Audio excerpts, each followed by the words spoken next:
प्रणाम देवी और सज्जनों। आज हम नारद जी की जन्म की कथा सुनेंगे। देव ऋषि नारद पहले गंधर्व थे। एक बार ब्रह्मा जी की सभा में सभी देवता और गंधर्व भगवान नाम का संकीर्तन करने के लिए आए। नारद जी भी अपनी स्त्रियों के साथ उस सभा में गए। भगवान के संकीर्तन में विनोद करते हुए देखकर ब्रह्मा जी ने इन्हें शाप दे दिया। जन्म लेने के बाद ही इनके पिता की मृत्यु हो गई।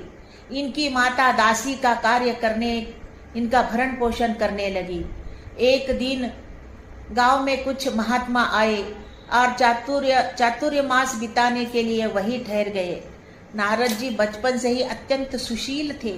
वह खेल कूद छोड़कर उन साधुओं के पास ही बैठे रहते थे और उनकी छोटी मोटी सेवा भी बड़े मन से करते थे।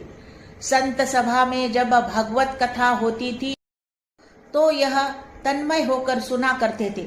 संत लोग इन्हें अपना बचा हुआ भोजन खाने के लिए देते थे। साधु सेवा और सत्संग अमोघ फल प्रदान करने वाला होता है। उसके प्रभाव से नारद जी का हृदय पवित्र हो गया और इनके समस्त पाप धुल गए।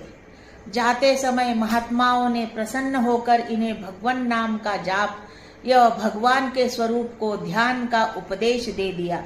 एक दिन जब नारद जी वन में बैठकर भगवान के स्वरूप का ध्यान कर रहे थे, अचानक इनके हृदय में भगवान प्रकट हो गए और थोड़ी देर तक अपने दिव्य स्वरूप की झलक दिखाकर अंतर्धान हो गए। भगवान को दोबारा दर्शन कराने के लिए नारद जी के मन में परम व्याकुलता पैदा हुई।